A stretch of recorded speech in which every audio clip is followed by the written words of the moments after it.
Well, hello everybody. Welcome to today's webinar, The Easy Way to Start Your Cybersecurity Practice.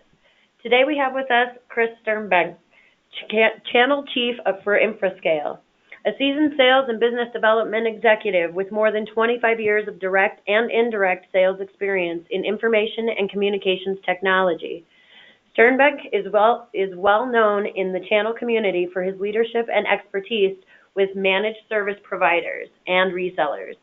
Chris earned his bachelor's degree in computer and information sciences from the University of California at Santa Cruz. The Infrascale Partner Program is designed to help security integrators to get their cybersecurity practice off the ground. In addition to free unlimited training, Infrascale's onboarding program is a simple, structured process designed to promote partner success and assure smooth first product experience. You don't have to tackle the entire NIST framework all at once. Just start with doing something easy to start building your stream of high margin reoccurring monthly revenue, or RMR. Ransomware is in the news every day and is already affecting your customers right now. Infrascale will teach you how to have that conversation with your customer's IT department and will also help you co-sell the solution all the way through to close. My name is Julie Rolls. I am the training manager with PSA, and I will be moderating today's call. I have just a few quick housekeeping items before I hand it over to Chris. First, if you happen to have any questions throughout the course of this presentation, please type them into the chat panel, and we will have time for Q&A at the end of this presentation. I will also be monitoring chat should you run into any difficulties, and will do my best to get you back up and running. With that, I'm going to hand it over to Chris. Chris? All right. Thank you, Julie. Thank you for the introduction, and welcome, everybody. Thanks for taking some time out to join us today. That was a good recap, kind of what we're going to cover.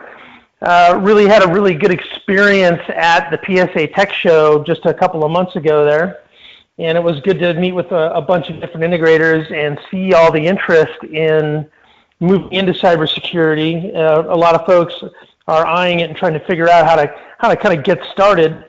And so that's really what we're going to focus on today, is to give you guys one approach that you could take to start to build up a whole new practice within your physical security business. So let's go ahead and dig in here. So why would you want to start that cybersecurity practice? I'm sure you guys have heard this message loud and clear coming from the folks at PSA. The number one reason you want to do it, you want to grow your business, right? You've spent years building out your customer base, selling them physical security products, and now you've got this base of customers. And one of the things that I think everybody knows is it's always easier to sell additional products or additional services to your current customers where you've already got a relationship than it is to go get a brand new, net new customer. So if you can identify some new stuff to take to sell to your customers, it's an easy way to grow your business. One of the other big benefits to the cybersecurity side is a lot of it is focused on monthly recurring revenue. So cloud-based services, subscription-based services. These are kinds of things that if you can gradually build up a critical mass of recurring monthly revenue, and there's no more work. You just continue to bill your customers, and it's a nice ongoing revenue stream.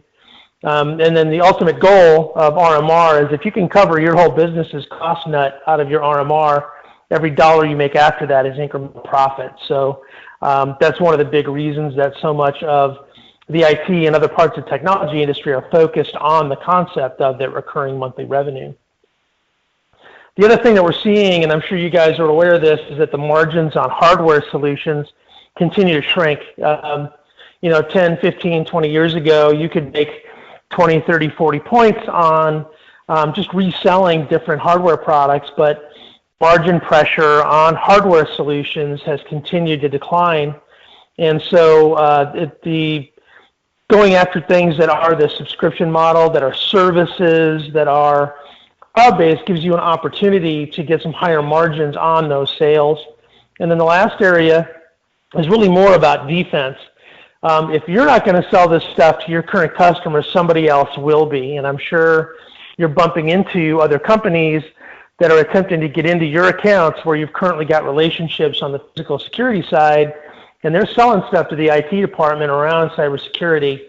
It's not to say that they may take these accounts away from you, but they're definitely taking that opportunity away from you. So here's a way to make your own relationship with your customers even more sticky and to get some additional revenue out of every one of those customers. So this is why you'd want to get started, and I don't think anything I've told you there is shocking new information to anybody, but it's always good to recap why we do this stuff.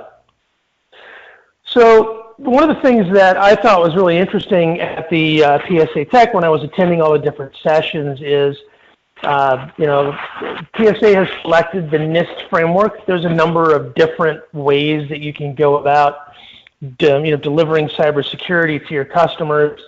The NIST Framework is great because it's fairly intuitive. You work left to right. It's got the different stages of cybersecurity aspects that you need to focus on, like how do you identify threats, how do you protect from threats, detect, respond, and recover. I'm not going to read all these boxes to you, but there's a number of different products and services that fall into each one of these buckets. While the framework is a great guideline to make sure that you have a comprehensive approach to cybersecurity, it can be overwhelming if you look at all these things and go, wow, I've got to do all 15 or 20 of these different areas just to get started in cybersecurity. That looks pretty daunting. Well, it turns out you really don't. And one of the key things that I would like to bring to your attention today is you can get started really with just one or two simple things. You don't have to take on that whole thing right away. And what you're looking for are products or services that you can easily ramp up your own team's skill set. You're not going to take folks that are very limited IT experience and have them be able to master all aspects of cybersecurity, but there are multiple different things that you can select as services that are a great way to get started. And we'll cover a couple of those today. One of the other key things there is you want to work with a partner-centric vendor as you start to light up this new area of your practice. And what do I mean by partner-centric? There are vendors that basically build products and then, they'll let you, buy them and then resell them and good luck with that. There's other vendors that really are focused around making sure that partners are successful. And what I mean by that is they provide, quality training, that they give you a structured onboarding program, that they give you marketing support, that they give you excellent technical support and especially implementation support when you go to actually deploy their products or services. So, and then one of the last things is they typically don't sell direct to any customers, so you'll never be in competition with these vendors. So as you select an area of the practice that you want to get into, take a look at all the companies that play there. You can pretty quickly narrow it down to a handful that really kind of get it when it comes to partners, and those are the ones that you want to be working with. And then the last thing is the concept of crawl, walk, run, which is one that I heard at multiple different sessions. And what they were referring to here was by getting started, deploy it internally first so that you get hands-on experience with whatever this offering is. Walk is then you have the ability to talk to your customers about your own experience when you deployed the service, the benefits that you had, and you've got folks that actually have used the product. And then run is when you are building out this practice and take it full boat out into your whole customer base and look for new business. So these simple steps really give you an opportunity to get familiar with the product or service, get hands-on experience, be in a position to talk to your customers about that experience, and then you're credible when you go to promote and sell it to them down the road. So this is a good approach to each one of the different areas that you could choose to light up in the cybersecurity practice. So one of the things that's kind of interesting is how do you get started? We just talked about on a broad brush, how do you get started doing this as a business, but how do you get started having this conversation with your customers? Because that seems to be pretty daunting for a lot of partners. Like, I'm already talking to the IT department about that IP video security system that we put in, or I'm dealing with them with the card access control system that we're putting in, but I don't know how to talk to them about the cybersecurity stuff.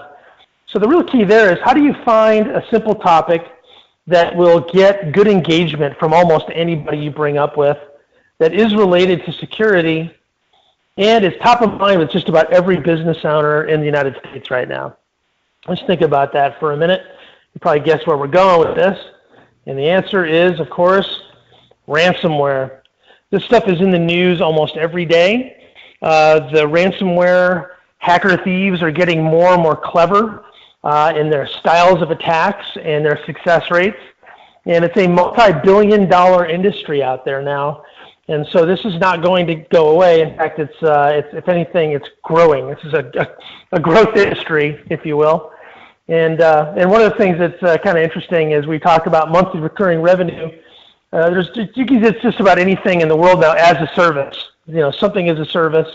Software as a service, or SaaS, was one of the first terms that came up in there. But there's a lot of other things that you can get. And one of those things that you can now do is ransomware as a service. If you decided that you wanted to go into business as a ransomware hacker, and I'm not recommending that you do this, but for those criminals that want to do this, you can go on the dark web and actually get ransomware as a service, where they will, on a monthly subscription basis, provide to you phishing emails, different attacks, teach you how to set up your Bitcoin account, and all those sorts of things. So ransomware as a service is right out there in the market, so it's only going to accelerate the number of criminals we've got playing this game. So we talk about this. You see it in the news. I've got a couple examples I'd like to share with you that were kind of recent, top of mind, but some of the facts and the numbers that are coming out around ransomware and phishing are really kind of incredible. Massive phishing attacks going on all the time. One of the ones that I thought was really kind of interesting was this Amazon shipping order update.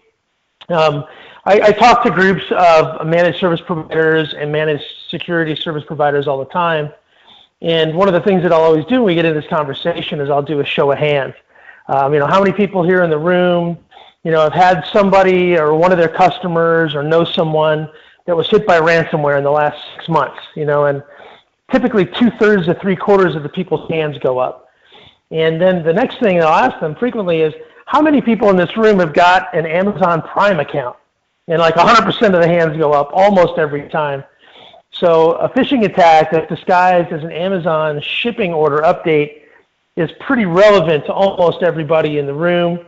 And if you're a frequent Prime shopper, as some people are, and I know I fall victim to this myself, I've frequently got updates in my inbox. So do I carefully examine every one of those, or could one that looks like one slip by and possibly click that link? It's a distinct possibility, right? Recent attacks that were successful.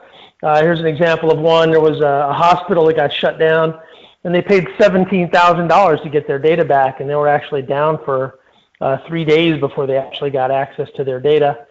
And then the last piece here that's kind of interesting is ransomware really got started as focused on the individual, meaning it was focused on getting to individual consumers and workers on their laptops. Some of the newer attacks now don't immediately just take over and shut down the laptop that's infected. What they'll actually do is go into the background and then start to penetrate the rest of the network that laptop is a part of. So before anyone even realizes that there's an infection on that machine, it can get loose to the network and then take down an entire network of servers and workstations all at once. And so that's kind of a crafty next level thing that we're starting to see as these attacks get more and more powerful. And these should be the last comment here. We've got these think tanks and institutes that watch this sort of stuff, and what they're basically saying is that this next coming year is probably going to be the biggest year ever for this stuff. They'll probably say the same thing in 2019. I know they said it in 2017, so watch out for that. So now these are a couple that I ran into, and just you see it in the news every day. It shows up in the news, it shows up in your Facebook account or wherever you tend to get your news. This one was kind of interesting. The city of Atlanta was basically taken down for almost a full week, and they were unable to pay their employees. They were unable to pay contractors. They basically could not do business and were reduced to actually doing things on paper. And it was pretty crazy. So here's one that was hot news, and this is something that happens all the time, right? Pick a day, there's going to be a story that looks like this. Another one that was really high profile was when a Boeing plant got hit. I know that this was big news. And so there's a manufacturing plant that's building, airplanes that cost hundreds of millions of dollars per airplane. and all of their control systems got shut down by a ransomware attack. So you think about what the cost of downtime is to a typical business. You know, if it's Joe's Auto Body Shop, it's probably not that big a deal if they can't get into their computers for a day or two.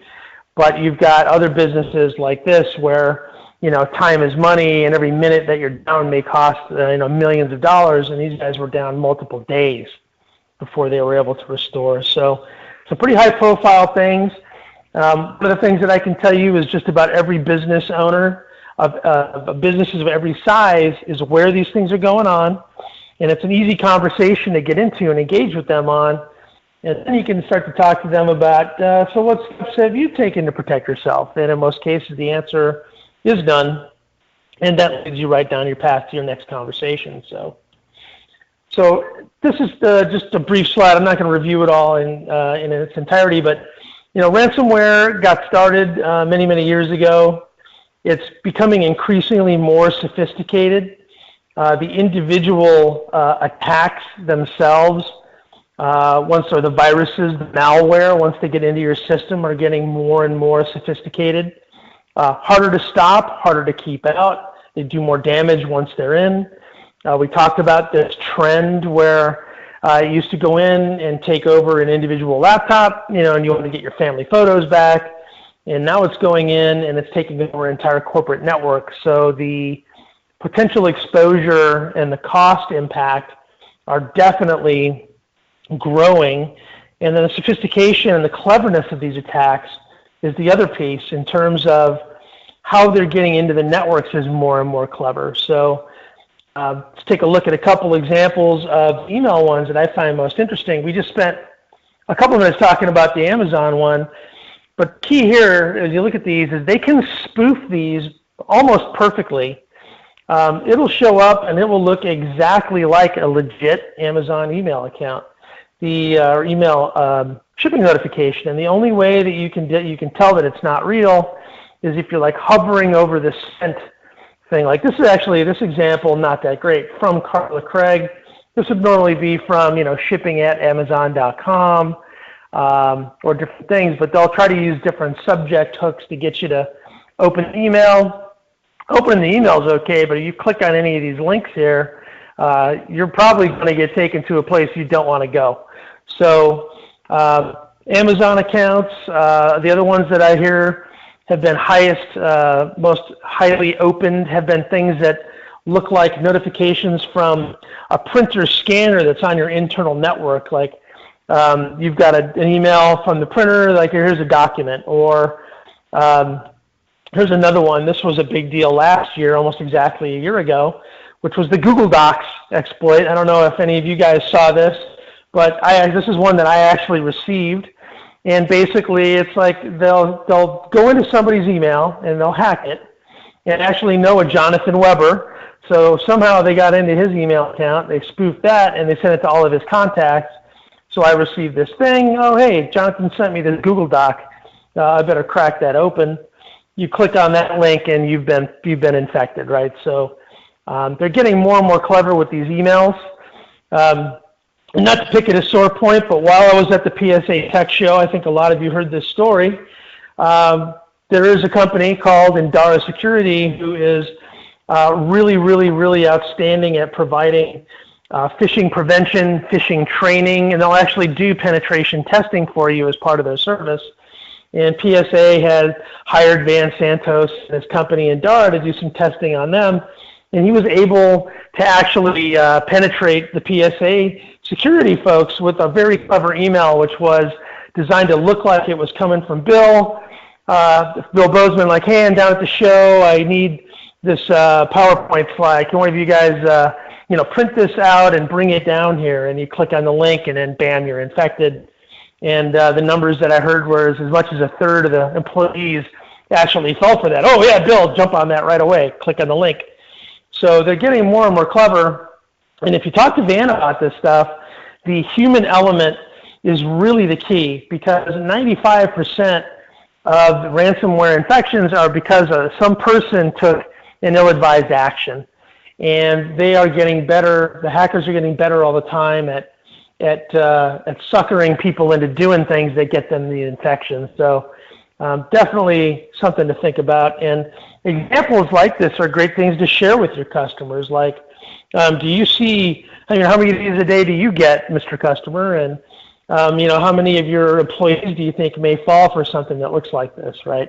Because it only takes one person clicking on one link to get the game going inside the company. So other trends, basically here's a bunch of big numbers, and the point here is that it's a big and growing industry. There is a lot of money on the table. There are a lot of criminals that are out there chasing that money, and they're very, very successful at it. So, and the other thing is that the rate of change is actually accelerating. So this is from a study from last year, but 2,900 modifications to the actual malware code that we know about just from the first quarter of 2017. 72% of victims that actually did get popped with ransomware were unable to access their data for 2 days, even if they paid. And in some cases they paid and they never got their data. $209 billion, billion with a B, were paid in the first 3 months of 2018. And again, this is just ransomware that we know was paid. I guarantee you there were other folks that didn't want their boss to know potentially that they had gotten infected and paid Bitcoins to get the data back. And then the last one is 34% of SMBs. This is 34% of all small and medium businesses in the U.S. fell prey to phishing at least once in 2017. And that's a pretty shocking stat, but it is validated every time I talk to groups of these MSPs and managed security service providers. When you ask them, how many of you got a customer, at least one customer that got hit, so far in 2018, like 90% of the hands go up. So this is real. It's happening every day. And your business owner customers that you're currently working with on physical security stuff are thinking about this. It's a great way to get the conversation started and then lead them to, well, here's what we can do for you, right? Because the options that they have if they do get infected are pretty limited, right? You either pay the ransom and hope to get your data, or you have preventative measures and a backup plan in place and you just restore your system. But if you don't have option B, restore your systems, in place prior to the infection, your only option is option A, and it does not always work when you pay them the money.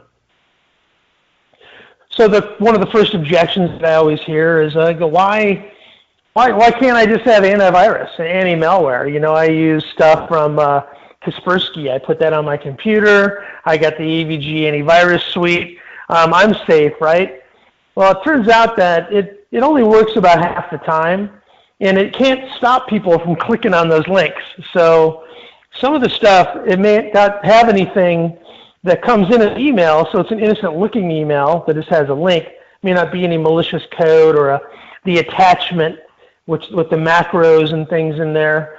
So those things are pretty easy to pick off, and your antivirus software will frequently stop those emails from getting through. But again, a flat email that's got a link to somewhere will pop right through most of these guys. And again, this antivirus protection can't stop the users from clicking on those links.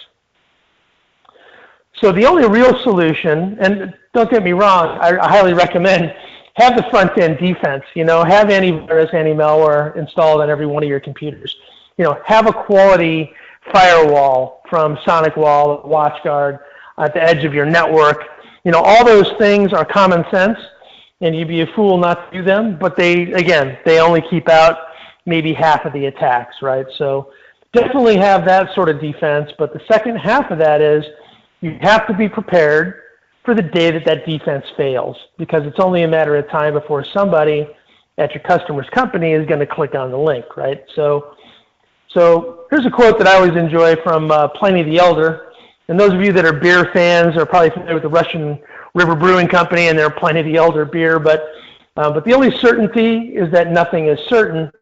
And then that leads directly to Bruce Schneider's comment, which is that basically you can take all the steps you want, but at the end of the day, if you don't have a backup strategy, you're going to be screwed at some point, because the human element is going to defeat even the best defense that you put up. So you better have a backup strategy in place.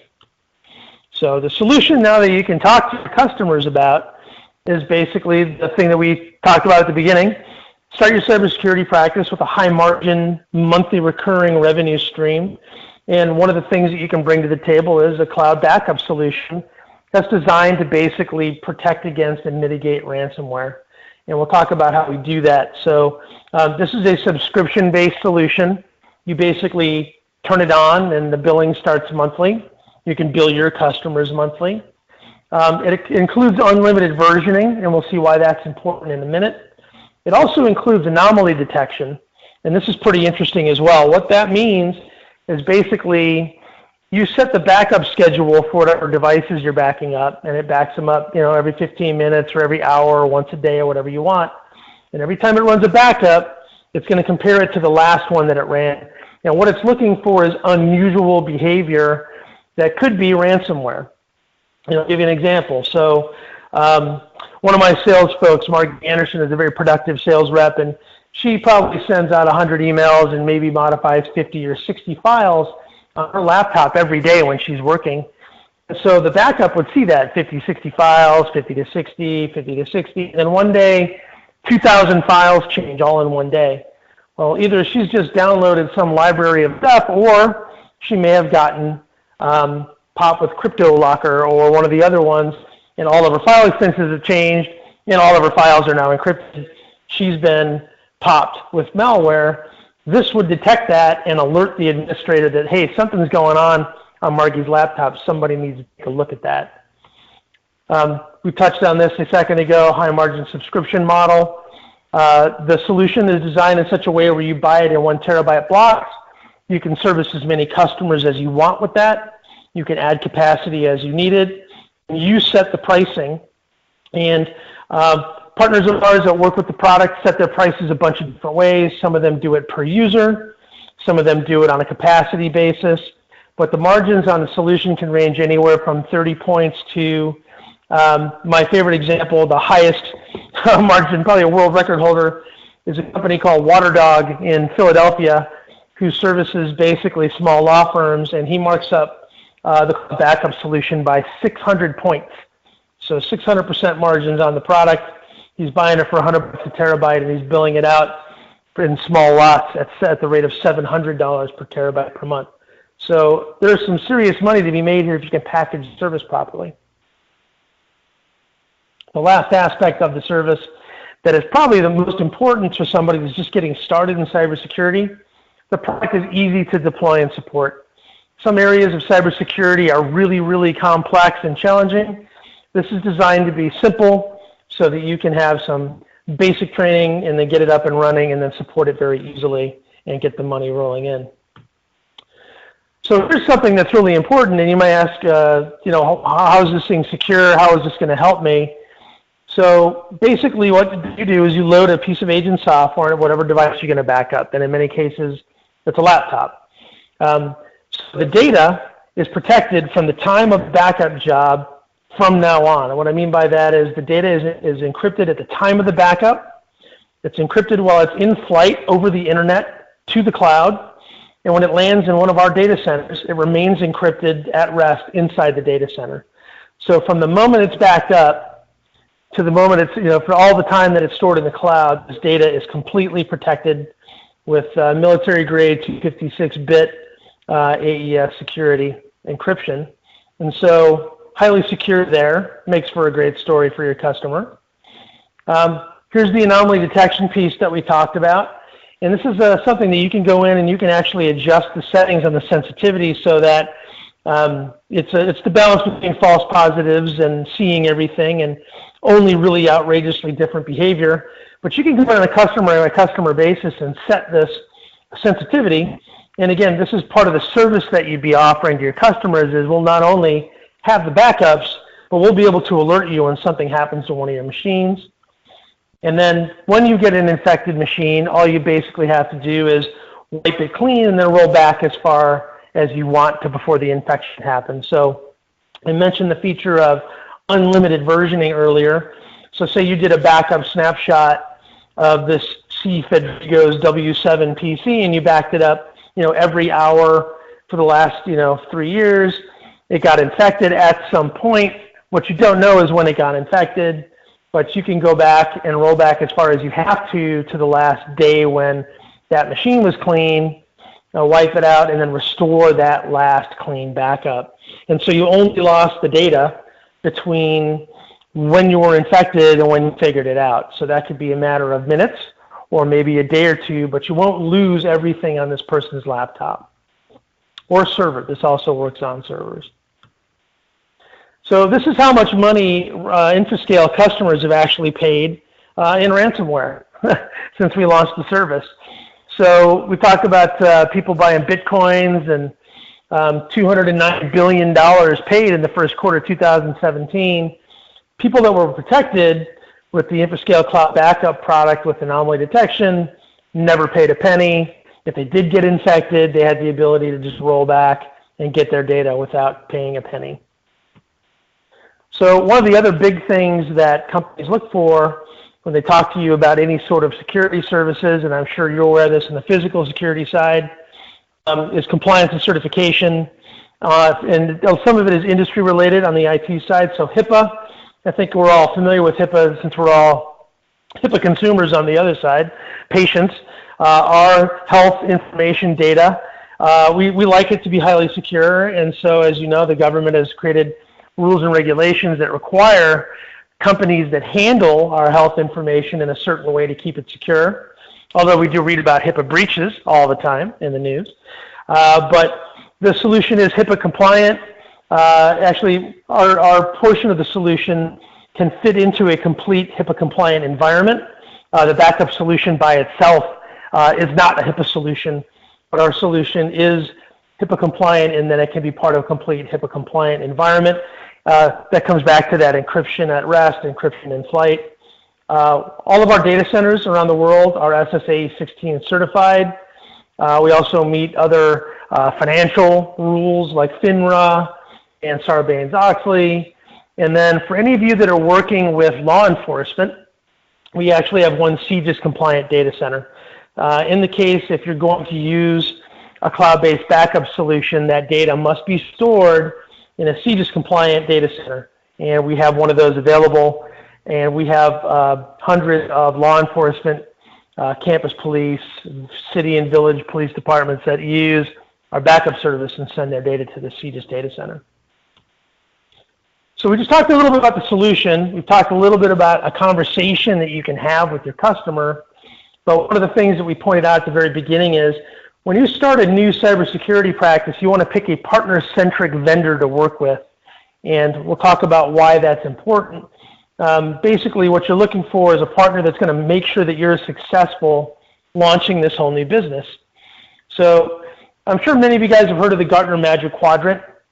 Gartner is a data analytics firm that goes through and looks at all different areas of technology and basically ranks people or ranks companies and their offerings into what they call a Magic Quadrant. And so completeness of vision, moving left to right, and the ability to actually execute and deliver on a service from bottom to top. So the companies that are the worst at things like backup and disaster recovery show up here at the lower left, and the companies that are the best at it show up in the upper right. You can see Infrascale shows up here as a leader in the Gartner Magic Quadrant for disaster recovery. The only two companies that are above us there are IBM and SunGard. These are guys that are focused on giant enterprises, and for a few $1 million a year can really protect you. But if your space is small and medium business and mid-enterprise, Infrascale is the leader in the space. And this cloud backup offering that we talked about is just one of multiple products that we offer in a suite.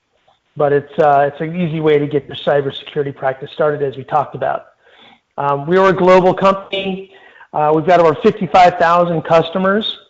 Healthcare is a big hotspot for us, by the way. 15% of our customers fall in healthcare. So if you're currently working with clinics and hospitals and doctors' offices, we play very, very well there. We have over 900 partners today. In fact, I think that we've probably cracked 1,000 at this point. Over 1 million devices are protected, and you can see that we've got customers that are active all over the globe. primary concentration of our customers is in North America and Europe, but we are in a lot of places. So here's one of the things that we touched on briefly earlier also, which is partner-centric vendors are companies that don't compete with you. We don't sell direct. We will never compete with you. So if you get into a large customer opportunity, we will never go and take it away from you and sell it direct. That will never happen. We have a partner onboarding program that we're going to take a look at in a moment that is really, I think, the secret to the success of most of our partners. And then we have a very innovative pricing model with great margins and flexible options for you guys to work with. We have a great partner program. I won't read all these things to you, but there's a lot of benefits that come with joining the Infrascale partner program. One of the biggest ones is the NFR program, NFR being not for resale. You guys are probably familiar with this from all aspects of your business already. Basically, you get to buy stuff at a deep discount and use it for your own company's protection, or you can use it as a demonstration unit. The only thing you can't do it is make money with it. You can't use it to provide service.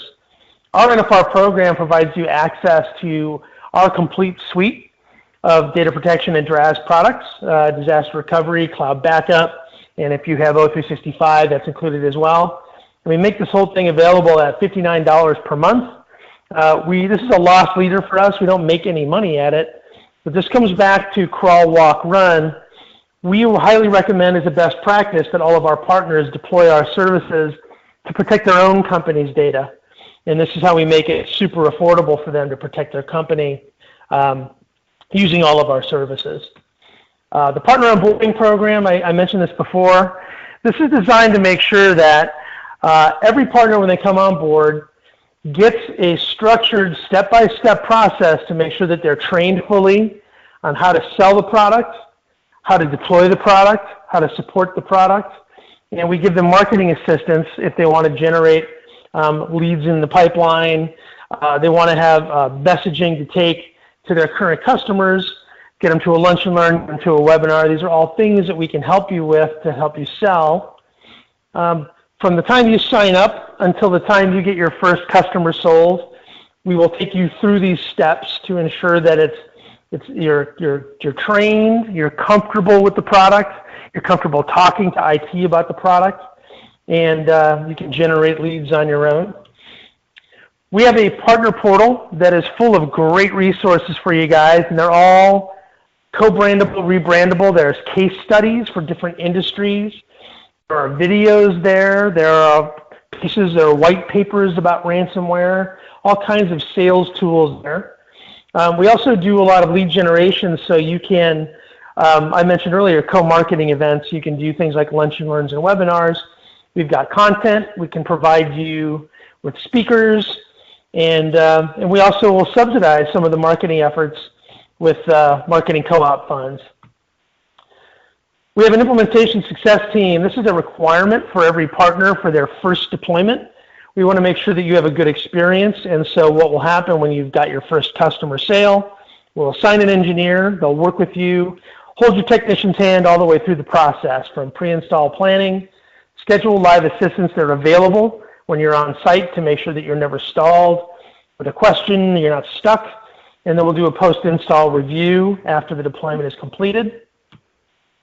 And so just a quick recap, why would you partner with Infrascale? We're 100% channel focused. We only work with partners. You've got a dedicated sales team available to help you sell. We've got partner marketing programs to help you generate leads. The implementation success team is there to make sure that you can deploy and support the customers successfully. And we have world-class 24/7 technical support if you ever have an issue. So just kind of covered this. This is a great way for you to start your cybersecurity practice. High margin monthly recurring revenue. It's an easy conversation to have with your customers. Provide all kinds of training and teach you how to do it. And then we'll help you sell. So if you're interested in learning more, you can contact me directly. Here's my email and phone number. Or you can go to the website and simply click on infrascale.com, go to the Partners tab, and click on Become a Partner Now, and one of our folks will follow up with you. So that's all the prepared content that we have for today. I hope that was interesting. And at this point, I'm going to turn it over to to Julie and see if we have any questions. Yeah, Chris, thanks. I did get a couple of questions that came through here. What would be a typical sale price to a customer for these services? That's a great question. So the way the service works is you buy it in 1 terabyte blocks from us, or from PSA, I should say. You buy 1 terabyte blocks, and you can break that up into as big or small pieces as you need for as many customers as you want. I mentioned that Waterdog Consulting in Philadelphia. He typically sells it in 100 gigabyte blocks, and he charges those customers at an average of like $100 per month each, and he's selling that to the law firms. But I've seen it priced a bunch of different ways. It can be done by capacity. What are you actually using each month? But many partners that I think have the most success with it do it on a per user basis. So they'll go to a company and say, okay, how many employees do you have? Oh, you've got 25. We'll charge, $10 per employee per month and give you unlimited versioning. And then, so that would be $250 per month that you would charge that customer. So there's really two fundamentally different approaches. There's usage-based, where you take your cost and then just mark it up to a margin you're comfortable, or the per-user service, which works out well, especially if you're selling any other, per-user per month style services to your customers. Great. Another question. If I engage with a customer on an opportunity for cloud backup, will Infrascale help me with the selling process and demos of the product? That's another excellent question. So you saw that earlier when I was showing kind of the resources that are available to the partners. We've got a field and inside sales team and pre-sales engineers, and their whole job is basically to work with partners to help them sell. So if you're able to engage one of your customers in a conversation around this, and then want to take it to the next step, like how do I move the ball forward, we are more than happy to jump on a sales call. We'll provide a demo via GoToMeeting. If it's a large customer, one of our field reps will be happy to join you and come on site and sit down in that CIO's office or head of security's office and have that conversation. So absolutely, we'll help you sell. We'll train your folks so that they're comfortable selling. You've got both field, inside sales, and sales engineering resources all available to help you sell the product if you can identify an opportunity. Great. And then there's another question, kind of similar to one earlier. Is there a cost to become an Infrascale partner? Excellent question. So the answer is no. There is no cost to join. You can sign up as an Infrascale partner, receive the training, and get access to all the resources at no cost to your company.